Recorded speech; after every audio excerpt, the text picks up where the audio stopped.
My name's Dana Smith. Between Breath and Air is a podcast exploring holistic wellness in our modern world. I've been exploring the intersections of physical and mental health, creativity, spirituality, and social responsibility in the realms of wellness for the past decade of my dual careers as a massage therapist and life coach. And this podcast is an extension of that exploration. Join me and my guests as we look closely at the many facets of embodying whole human wellness in this achingly complex world. Katherine Golub is a leadership and career clarity coach with over a decade of experience helping changemakers overcome overwhelm, cultivate confidence, and get clear about what's next. An activist since she was 17, Katherine's dedicated to doing her part to bring forth a world in which all people's needs are met, and she currently works towards this from her perch as a city councillor. Katherine lives with her partner and a 15-year-old son next to a community farm on the unceded lands of the Puckamchuck people, which is current-day Greenfield, Massachusetts. And today we're going to explore radical discernment. Welcome, Katherine. Hey, Dana. Thank you so much for having me. Really glad you're here. I'm excited to dive into exploring what radical discernment means to you and how you're bringing this to your work. Yeah, me too. So having been involved with coaching leaders and change makers for so long, can you tell us about your path to this work and how you've arrived at practicing radical discernment? Yes, absolutely. So my early work, except for waitressing at Friendly's when I was 17, all of my early work was as an activist, organizing students against the war in Iraq and trying to pass sweatshop-free legislation in Connecticut, and was basically a workaholic activist. Through my college years after I graduated, I worked in strategic affairs with the Hotel Workers Union, Unite Here. And then I had a huge turn of events and life wake-up calls that forced me to take a different path. First, my partner at the time was racially profiled and picked up while driving to work and was deported back to Mexico. And then I discovered at 8 weeks pregnant that I was pregnant after having moved to Arizona to try to be closer to my partner. And I moved to Oaxaca, Mexico when I was 7 months pregnant.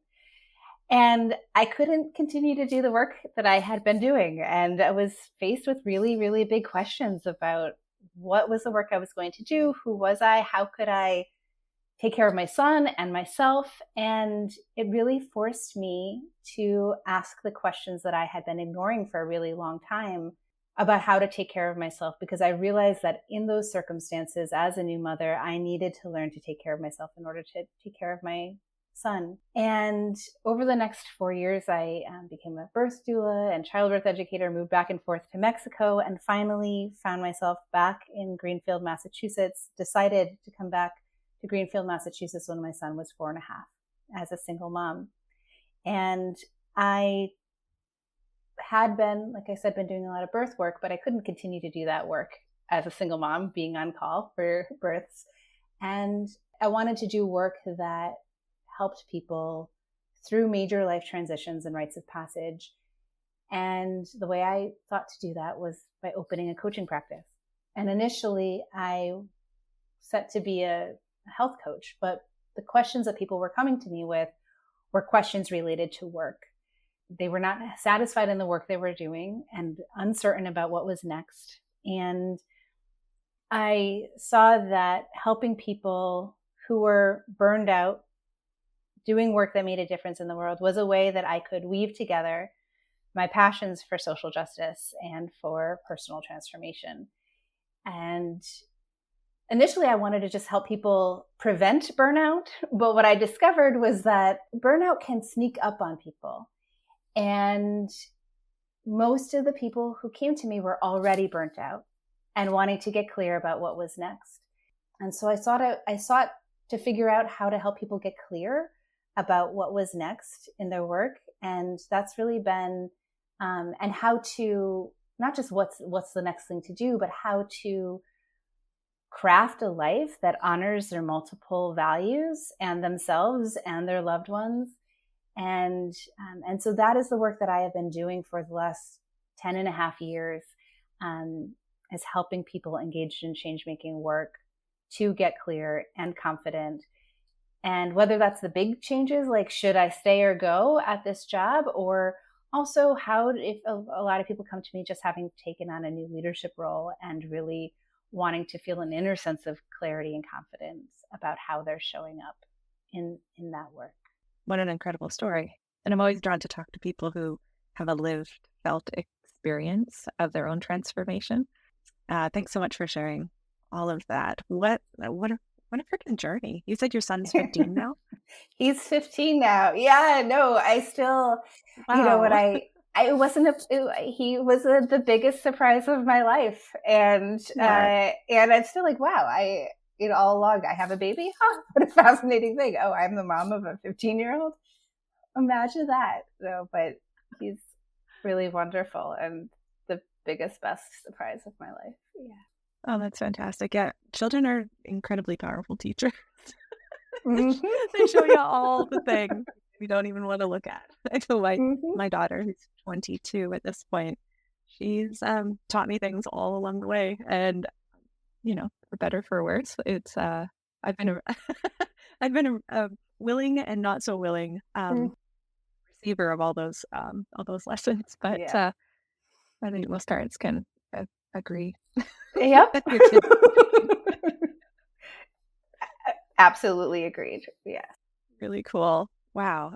So one thing that's drawn me to you, Katherine, is our shared desire to want to help the individuals become their best, most grounded, most resourced versions of themselves, so that the impacts that they make outside their individual circle can have greater impact. And I really love how you position your activism in a way that supports the individual well-being. I'm often encouraging people to take a look at that too, because a lot of the folks that I coach and work with do want to have big impacts in the world, but I help them to take a look at, their own resources and their own abilities to manage their energy while they're doing big things.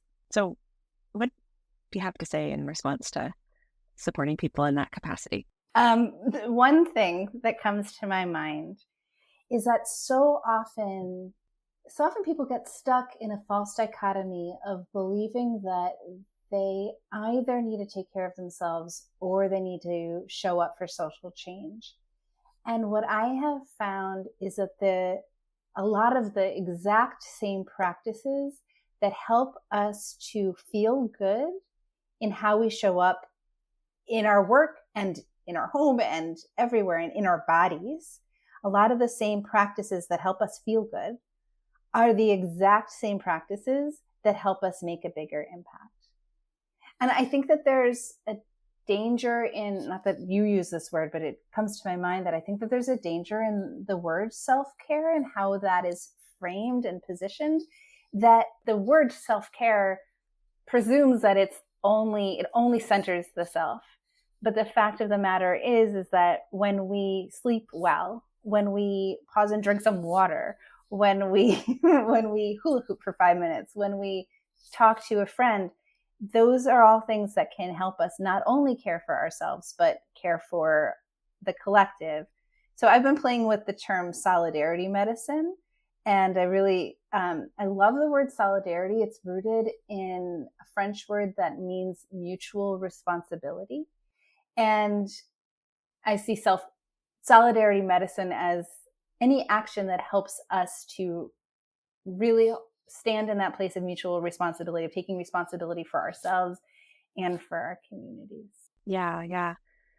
So can you give some other examples of what micro practices might be? Yeah. You mentioned a couple of things. So before I give examples of micro practices, I want to contextualize them. Over the years, as clients have come to me to get clear about the big life changes, what I have found is that it's really the tiny choices that lead to clarity, that lead to confidence, that lead to a life in which we feel good and are making an impact. And so over the years, I have tracked and studied and learned from working with my clients in my own practice. And I've brought together many practices under an umbrella or in a body of work that I've come to call radical discernment. And I define radical discernment as the practice and the skill of making choices that honor our personal and collective needs. So practice is anything that we repeat frequently and often. It's something we do over and over again. A skill, actually the etymology of skill, it means power of discernment, which I think is super fun. But a skill is any practice that, a habit that serves us, a practice that we repeat so much that it becomes habitual, and making choices that honor our personal and collective needs. And so honoring meaning recognizing them with respect and doing our best to move in the direction of honoring, of meeting our needs. We can't control the outcomes, but we can always do our best. And needs being the essential motivating qualities that motivate any human action. So have a need for friendship, or a need for spaciousness, or a need for to make a contribution. So I'm putting this umbrella.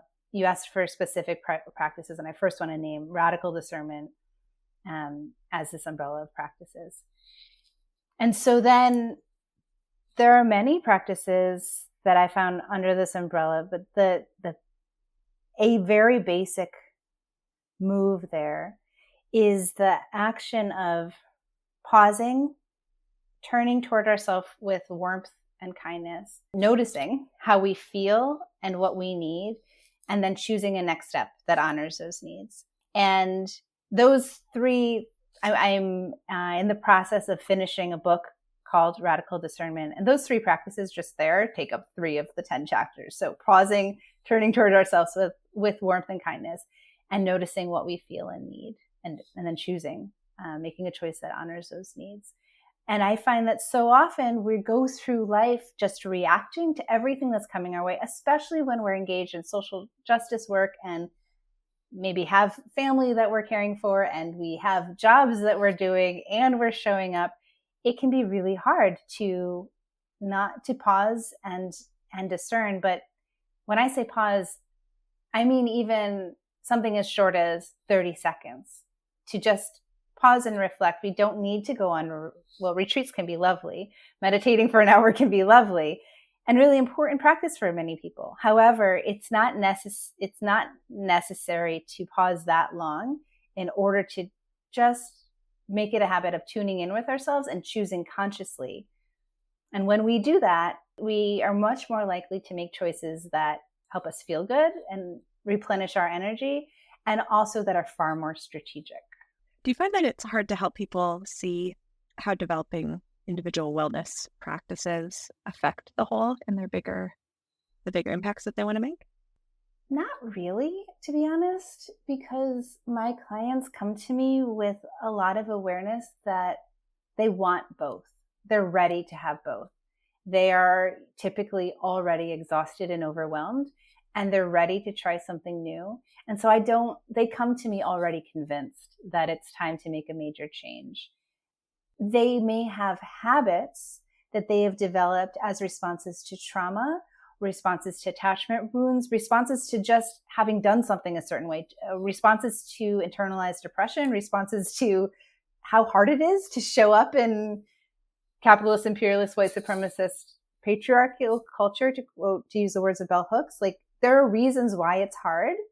And so they often it can, at the beginning, take some dedication and energy to shift habits, but I don't have a hard time convincing them, because when they come to me, they already know they want those changes.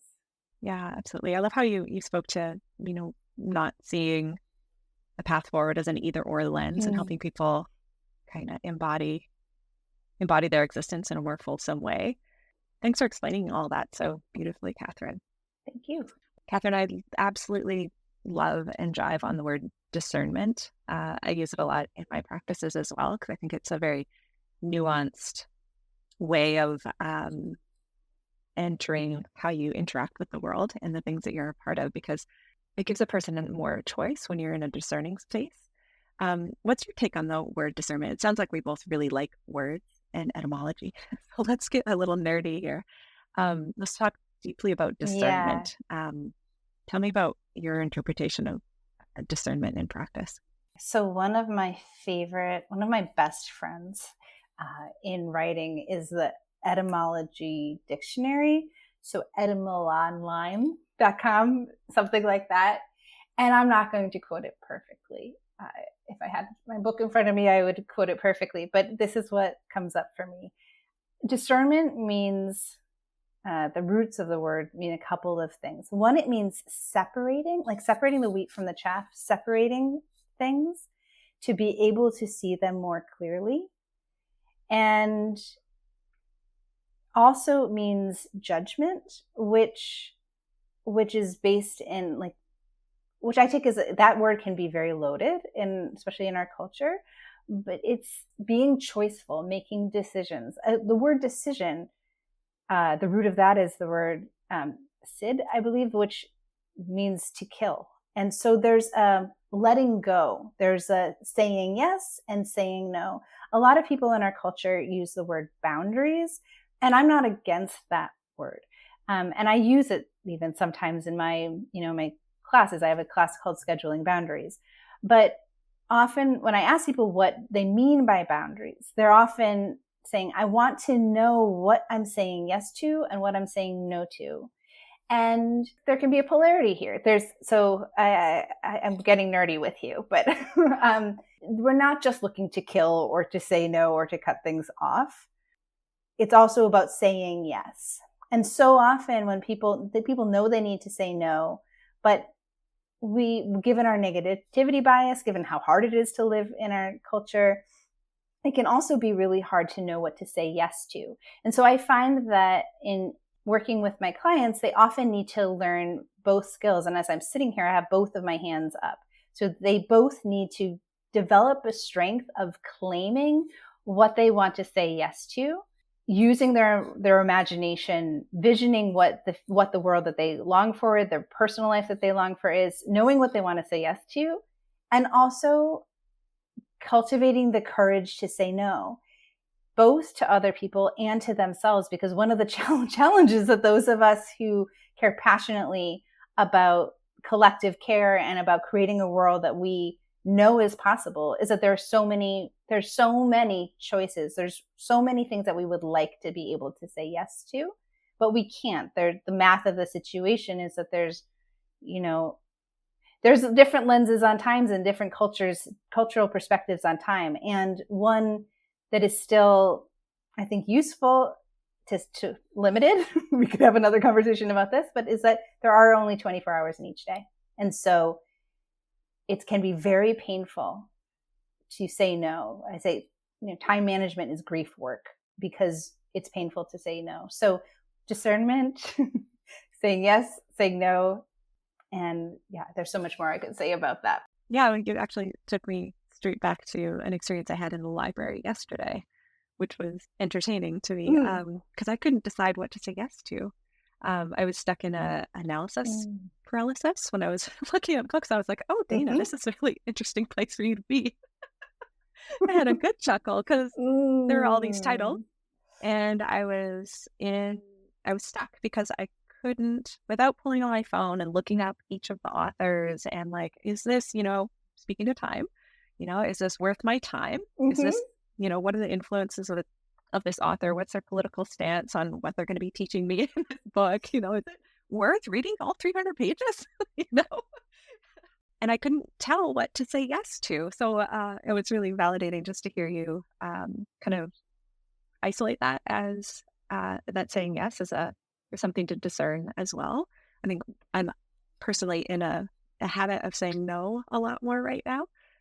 So yesterday's experience and your validation just now just helped me see that I need to practice saying yes more. So thank you for that. And man, that was funny in the library. I did walk out with some books by the end of it all, but I got a little stuck there. And I'm sure I'm not the only one who wants to make, I'm air quoting, the right decision.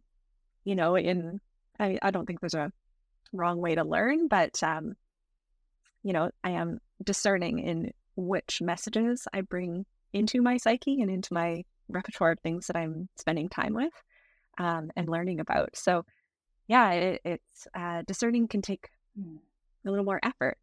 right? Especially if you're doing it through a lens of wanting to make the most of your time here. I think a lot of us, well, there's lots of reasons. You mentioned some of the struggle, like bell hooks, all those forces working against us to just even exist. And this may be something that you absolutely did. So when I want to offer something that may be like, of course that, but maybe it would be something for listeners and another perspective. So when I hear you talking about being in that library, and it's like, I totally get it. I can feel myself in your shoes. Like, time is so limited. I try to read before I go to bed, and that time is precious.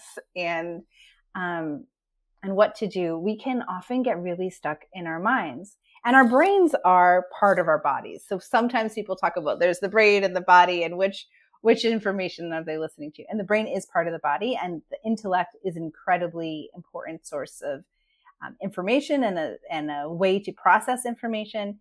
And sometimes I find that sometimes one of the most helpful or easiest ways to cut to the chase is listening to our bodies. And so oftentimes I will have clients both, get the outside view, is what I call it. Like, ask a lot of questions, gather data, like let's make some evidence-based decisions.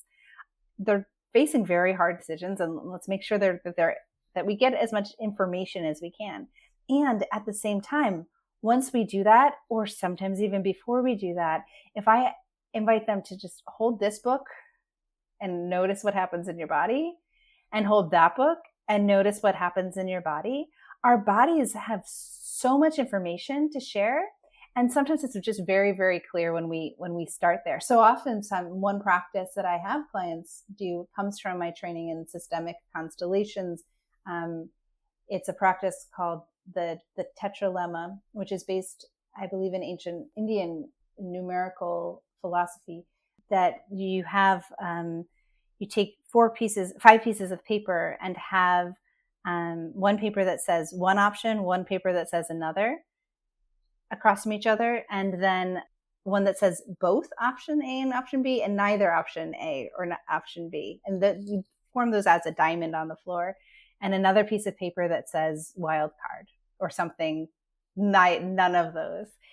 And simply standing on the pieces of paper and sensing into what happens in your body when you somatically explore all the different, or when I explore the different options, or when clients have used this practice, it still astounds me how quickly people can access information that was already there in their bodies, and help their left brain access the information that their right brain already had. What a cool tool. Thanks for sharing that. I haven't thought about laying it out on the floor in that way, but definitely explored, stepping over an imaginary line into different states of being with people, which it sounds like a very similar practice. I love that. What a fantastic way to do a decision-making process if you're really stuck in your brain about it. Most of us, when we're in decision processes, we get far too analytical and disconnected from our bodies. So I could see how this brings both together. That's fantastic. I could see myself doing that in the library, laying them all on the ground, standing on the book. Yes. I support you. 100%. It might be quite amusing to other libraries. I'm sure public libraries host all sorts of interesting public things. Yeah. That's fantastic. Cool. Thanks so much for that, Katherine. So discernment, back to that word, you mentioned judgment and how they're closely related.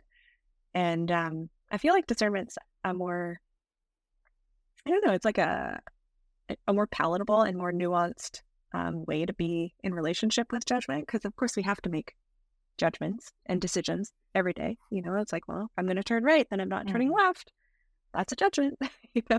And I feel like if we bring in discernment to that process, we get to choose how we feel or how we're interacting with that turning right versus turning left. And it brings more of the whole person into the making decisions. That's my interpretation of it. But I love hanging out in the discernment space too. So what makes discernment radical?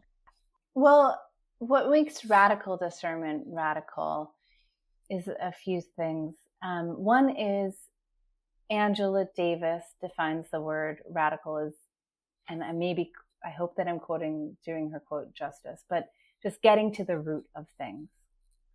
And from the lens of nonviolent communication, in the nonviolent communication lineage, we define needs as the essential motivators of all human and probably any action that we take, any strategy that we choose or use without choice is with the aim of meeting a need. So I have a need to let's say share a message. My heart has a deep need to contribute to other change makers who are struggling with burnout, and to contribute and to connect and to teach. And so therefore one action that I take is having this conversation with you, and friendship, camaraderie. I really enjoy having this conversation with you. Anything that we do, even stuckness, even the actions of being stuck, part of ourselves is acting with the intention of meeting a need. And so radical discernment, I bring those two words together to be, as I shared earlier, the practice and skill of making choices that honor our personal and collective needs. Radical literally has a root. It has something to do with growing roots, and from a tap root, it divides and it becomes other roots, and it widens and deepens. That's my understanding of it as well. Yes. In my perspective, radical discernment is one of many things that is needed to create radical change. I mean, you could name radical discernment in different ways. Of course, I wouldn't say everyone needs to use the word radical discernment, but those practices of pausing and turning towards ourselves, and other practices such as tracking the glimmers in our lives, what is good, and savoring the good, and connecting with allies, and centering our values, and soothing the voice of doubt, and choosing which stories that we choose to see the world through. All of these types of practices, I call them radical discernment. And I truly believe, my experience has shown me, that these practices are really important for showing up effectively. We also need radical movements. And so I would never say that personal transformation is all that's needed to create radical change, but I also like the term radical, and I think it connotes that we need these practices to show up and create real,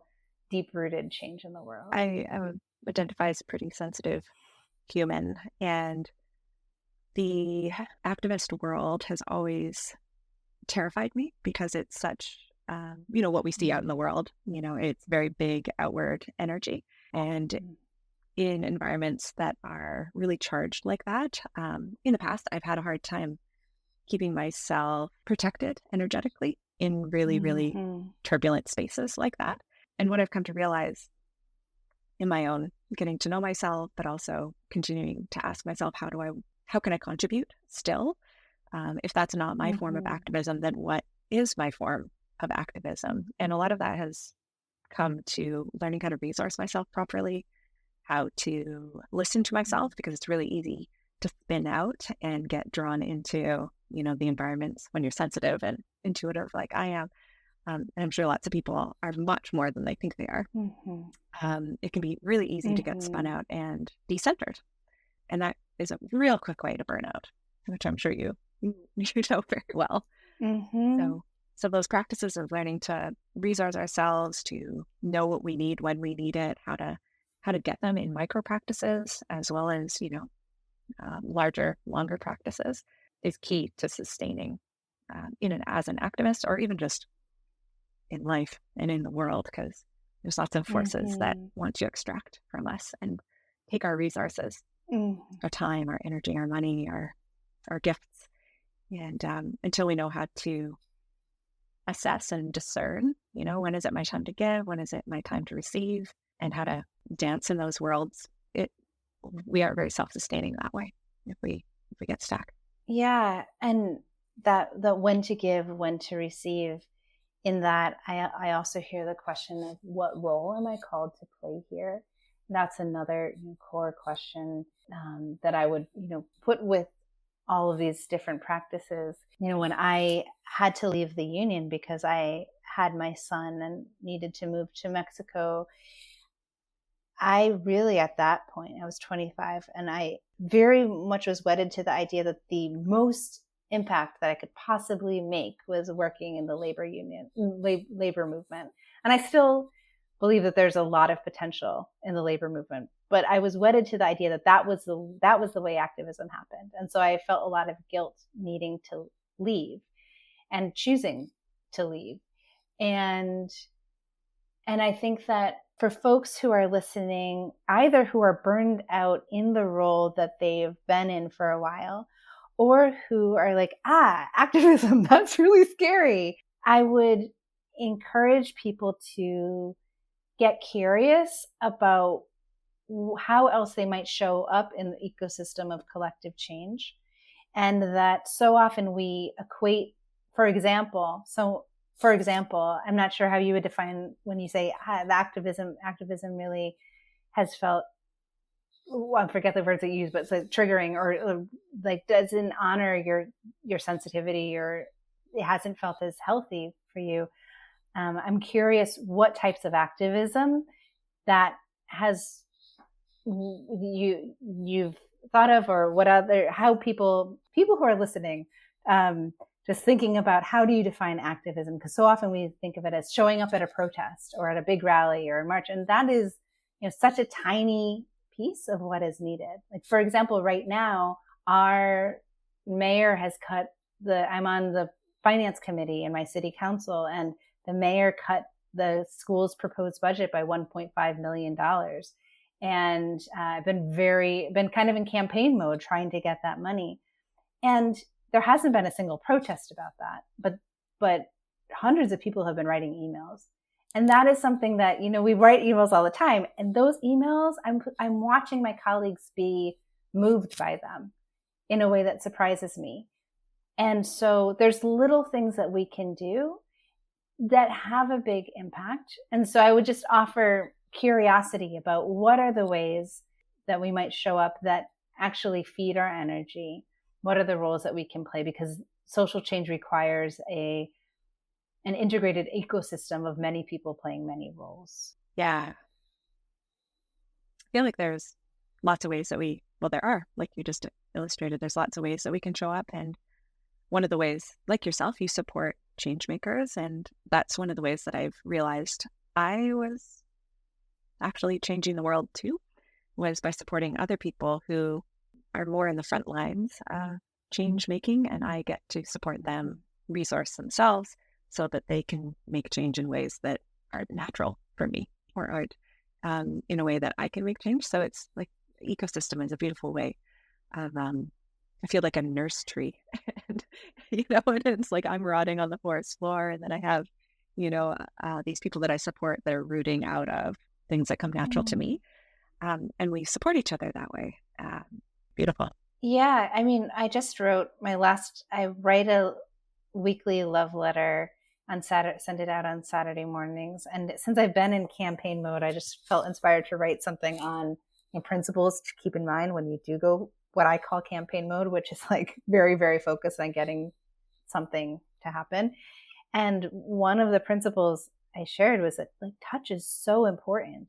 My partner just started massage school, and he's been studying shiatsu for a while, and he shows up at meetings, and he writes letters, but he's not in a leadership, like he's not a forefront like leadership role. And one of the ways that he supports me and that really helps me fall asleep and sustain my energy is a shiatsu foot massage once in a while. And so as a massage therapist, as someone who gives touch to people, it is a very, very, very important role.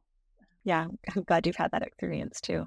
It's interesting how massage had been conflated with, the fluffiness of spas, and that it's not actually a powerful act that somebody can do for themselves that contributes to the ecosystem of wellness so that they can do the important work that they're drawn to do in the lifetime.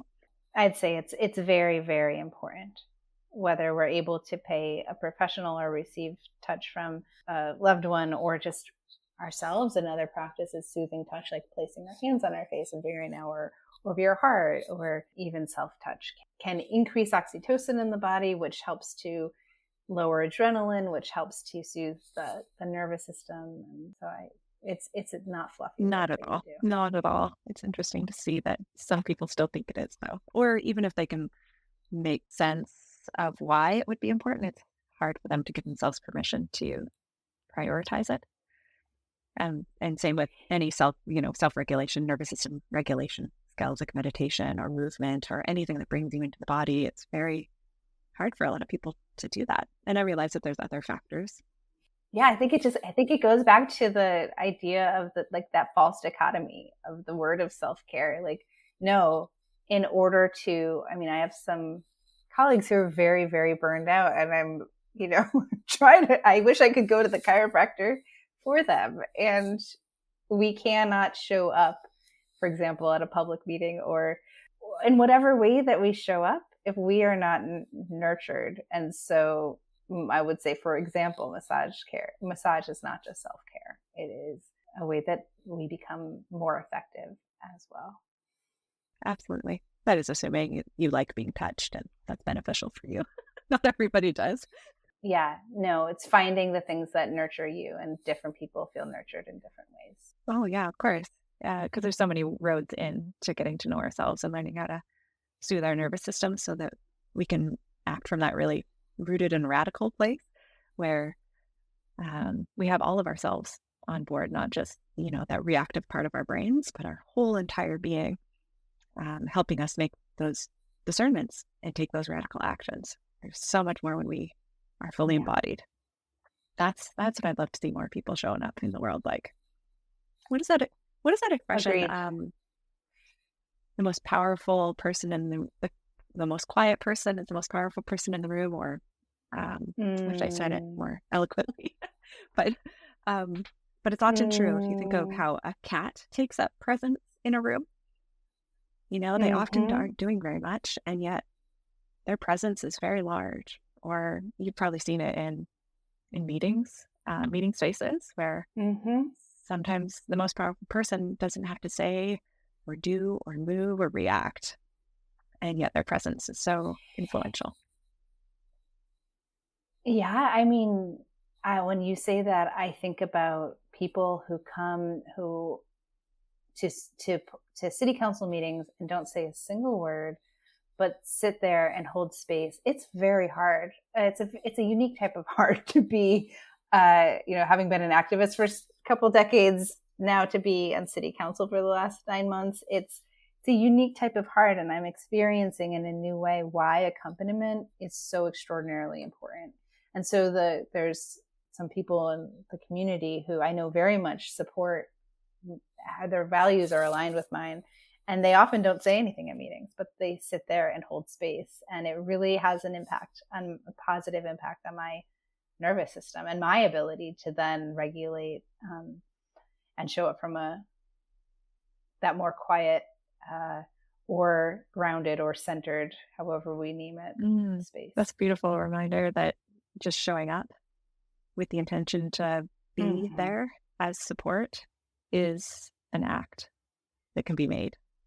That's a beautiful reminder. I didn't realize how powerful it was. I hadn't felt in my body how powerful it was until now. When I was in college, I took a lot of time off and traveled to Guatemala and Honduras and Colombia doing and southern Mexico doing human rights accompaniment, and just being in very high conflict zones, just hanging out with people and just being there. And we called it, human rights accompaniment. The idea was that human rights violations would be less likely to occur if an international presence was there. And so I have had that experience, but this experience it's a real felt sense of, it's much more soothing to have people holding space for me, than to not have them. Our meetings often go from 6:30 to after midnight, so I can feel the difference when they're in the room and then they're not. So I've been starting to articulate that to friends. And for example, that's one way that I request support is we have a hard meeting coming up and I'm requesting, please camp out, please be there with us as we make these very challenging votes. So again, my job in that is to keep asking for the support. That's fantastic. Thanks, Katherine. This has been a really beautiful conversation. Thank you, thanks for taking the time to talk with me today and explore all the fun things that we did. Before we go, tell us how we can loop in. The most consistent way is to receive my Saturday love letter to change makers. Hold up. I'm just going to interrupt right there. Like, this love letter of yours is decadent. Yeah. Like, you sit down with your breakfast and your coffee and you make sure nobody talks to you because it's so loaded with such powerful content. Katherine, your newsletters are rich. So I'd encourage anybody to sign up to it if you're interested in, this type of leadership that Katherine speaks about and how to be in the activist space in an embodied way. Oh my goodness. I look forward to them. Oh, that warms my heart. Thank you. I'm so glad that you receive nourishment from them. Yeah, it's a practice of mine to write these almost every week for many, many years. And so if folks are wanting that, nourishment for mind, body, spirit, whatever part of you is needing nourishment, they can go to my website, which is callingsandcourage.com/subscribe. If somewhat time in the future you're listening to that and this link doesn't work, just callingsandcourage.com and you will find the love letter. And then at different times I have courses and my mentorship for change makers and individual coaching. Yeah. And so through the love letter, people will learn about those opportunities. Perfect. And I'll be sure to put some links in the show notes too, so it's easy for folks to find you that way. That's amazing. One last thing, what are you looking forward to in the next little while? You said you're in campaign mode, but what about your joy and your pleasure? Okay. Yeah. So, yeah, well, you had actually, before the call, you said, make sure to mention this. And it is a great source of joy and pleasure actually in my life. And it is on the horizon, but I don't have a date, is that for the last 4 years, I have been writing, and it's writing a book called Radical Discernment. The subtitle changes. Currently, it's a change maker's guide to overcoming overwhelm and discovering what's next. I don't have a published publication date for it yet, but there will be a book in the not so distant future. And that it brings me a lot of joy. Every time I meet with a client, if it's a new insights come to me all the time, and it's been how I've processed and captured, for lack of a better word, curated, brought together the insights I've had with my clients and really what have proven to be the reliable practices. So that is something that brings me joy, and I can't wait to see what comes of that when it is shared with the world in whatever form it gets shared. That's so exciting. Thanks so much for your time, Katherine. Really appreciate you. Thank you. I appreciate you too, Dana. This has been a really delicious conversation. Take good care, and we'll talk to you soon.